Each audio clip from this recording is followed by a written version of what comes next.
سے جو شعر یاد آ رہے ہیں ایک مطلب یہ کیا ہے کہ کسی کو گھر ملا حصے میں یا کوئی دکان آئی، کسی کو گھر ملا حصے میں یا کوئی دکان آئی، میں گھر میں سب سے چھوٹا تھا میرے حصے میں ماں آئی۔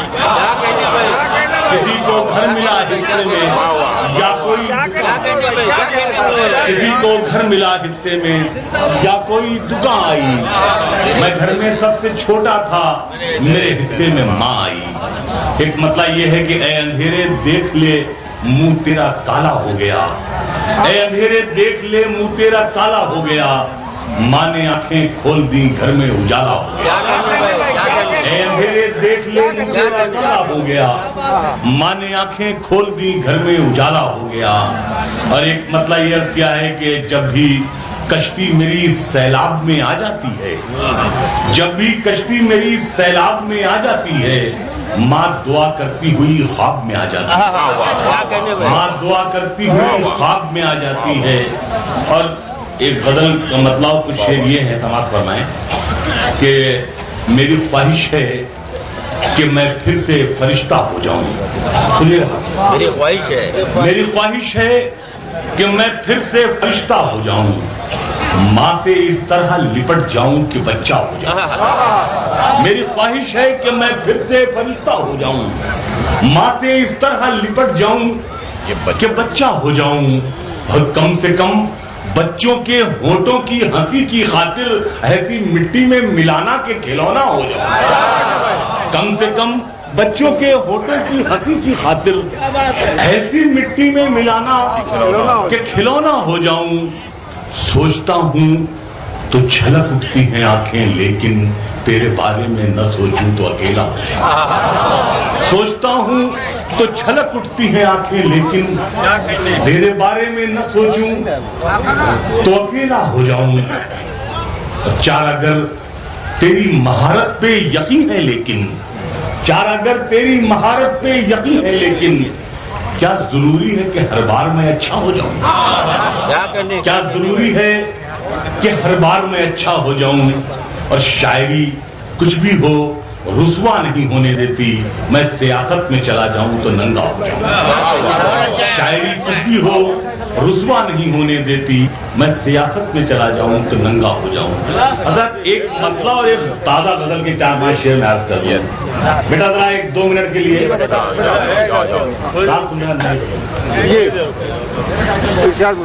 میں نے لے جاؤ۔ حضرت میں ایک چھوٹا سا ایک واقعہ میں عرض کرنا چاہتا ہوں، میں اجازت چاہتا ہوں۔ روک دو بھائی، روک دو، روک دو بھائی، پڑھ رہا ہے۔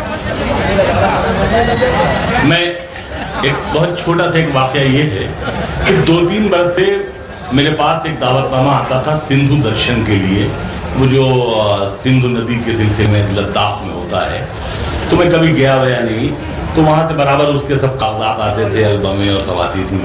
تو ایک دن میری ایک بیٹی، جسے میں اپنے بڑھاپے کا عشق بھی کہتا ہوں، 4-5 برس کی میری بیٹی ہے، کہ یہ چڑیا بھی میری بیٹی سے کتنی ملتی جلتی ہے، کہیں بھی شاخ گل دیکھے تو جھولا ڈال دیتی ہے۔ تو ایک دن میں ایک شب میں اوپر بیٹھا، میں بجلی پڑھ رہا تھا، وہ آئی، آ کر اس نے البم دیکھا تو اس میں سب لداخ کی سب سینریز تھی، برفیلی چٹانیں وغیرہ۔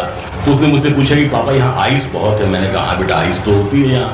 تو کہے پاپا یہاں چلیے۔ تو میں نے کہا اچھا جاؤ تم چائے لے کر کے آؤ، پھر ایک نظم کہتے ہیں تم چل کے وہاں پڑھنا ایڈوانی جی کے سامنے۔ خیر وہ بیٹی میری گئی، اور صاحب وہ میری 5-6 برس کی بیٹی جب چائے لے کے آئی تو میں نے پوچھا ممی نے بنائی؟ کہ نہیں ممی تو مارنے کو دوڑی، ہم نے خود بنایا۔ تو مجھے بہت بہرحال عجیب لگا۔ میں نے کہا کہ یہ نہ تو نظم یہ کہنی ہے کہ یہ سندھو ندی ہے۔ تو اس نے پوچھا کہ جب وہ میں دیکھتی رہی، وہ جو فوٹوگراف تھے، اس نے پوچھا کہ پاپا یہ ندی کہاں سے نکلی ہے اور کہاں گئی ہے؟ اب مجھے کیا معلوم، میں نے بھی کتابوں میں پڑھا تھا کہ یہ سندھ سے نکلی ہے اور کراچی چلی گئی ہے، مجھے نہیں معلوم۔ میں نے کہا بیٹا میرا خدا گواہ ہے کہ یہ کب کہاں سے نکلی اور کہاں چلی گئی میں پیدا بھی نہیں ہوا تھا، میرا اس میں کوئی قصور نہیں ہے، میں بالکل بے قصور ہوں بیٹا، اس میں میرا کوئی قصور نہیں، میں نہیں جانتا ہوں۔ لیکن ایک ٹیچر کی حیثیت سے، ایک باپ کی حیثیت سے مجھے اس کو جواب بھی دینا تھا، اسے بتانا بھی تھا۔ تو میں نے ایک لینڈ مارک مقرر کیا، وہ نظم کا عنوان ہے یہ سندھو ندی یہاں میری بیٹی کی طرح ہے، اس کے صرف ایک